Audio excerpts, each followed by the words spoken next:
મિત્રો, સનાતન ધર્મમાં શ્રાવણ માસનું અનેરું મહત્વ છે।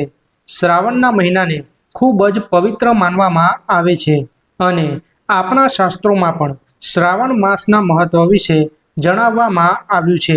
મિત્રો, શ્રાવણના આ પવિત્ર મહિનામાં ભગવાન ભોલેનાથની પૂજા અર્ચના કરવામાં આવે છે। મિત્રો, શ્રાવણના મહિના દરમિયાન ભારત દેશમાં અનેક તહેવારો ઉજવવામાં આવે છે, જેમ કે રક્ષાબંધન, જન્માષ્ટમી અને નારિયેળી પૂર્ણિમા। પરંતુ મિત્રો, શ્રાવણના આ પવિત્ર મહિના સાથે ભગવાન શિવનું અનેરું મહત્વ જોડાયેલું છે। મિત્રો, જેમ કે તમને બધાને ખબર જ હશે કે આપણા દેશમાં દરેક તહેવાર સાથે કોઈક ને કોઈક પૌરાણિક કથા જોડાયેલી હોય છે અને તેમજ શ્રાવણના મહિનાની સાથે પણ અનેક પૌરાણિક કથાઓ જોડાયેલી છે। તેમાંથી જ એક કથા અનુસાર શ્રાવણનો મહિનો ભગવાન શિવને એટલા માટે પ્રિય છે કેમ કે શ્રાવણના મહિનામાં ભગવાન શિવ મનુષ્ય અવતાર ધારણ કરીને પોતાના સાસરીમાં ગયા હતા। ત્યાં તેમનું બીલીપત્ર અને જળાભિષેક દ્વારા સ્વાગત કરવામાં આવ્યું હતું।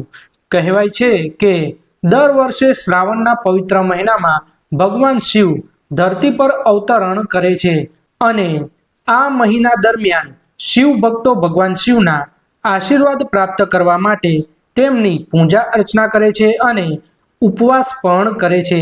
બીજી એક પૌરાણિક કથા અનુસાર શ્રાવણના મહિના દરમિયાન સમુદ્ર મંથન કરવામાં આવ્યું હતું અને તે સમયે જે હળાહળ નામનું ઝેર સમુદ્રમાંથી નીકળ્યું હતું તેને ભગવાન શિવે પોતાના ગળામાં સમાવીને સમગ્ર સૃષ્ટિને નષ્ટ થવાથી બચાવી હતી। પરંતુ આ વિષ પીવાથી ભગવાન શિવનું ગળું નીલું પડી ગયું હતું, જેના કારણે તેમનું નામ નીલકંઠ પડ્યું હતું। અને મિત્રો, ત્યારે ઝેરના પ્રભાવને ઓછો કરવા માટે બધા દેવી દેવતાઓએ તેમના ઉપર ગંગાજળથી જળાભિષેક કર્યો હતો અને મિત્રો, ત્યારથી જ માનવામાં આવે છે કે ભગવાન શિવના શિવલિંગ ઉપર જળાભિષેક કરવાથી દરેક ભક્તની મનોકામના પૂર્ણ થાય છે।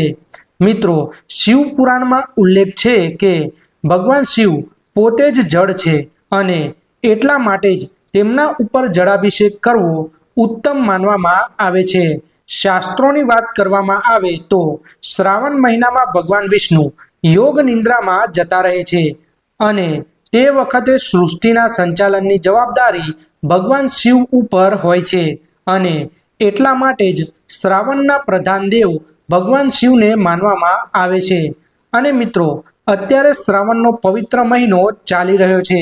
શ્રાવણના મહિનામાં ભગવાન શિવની પૂજા અર્ચના કરવાનો અનેરો મહિમા છે।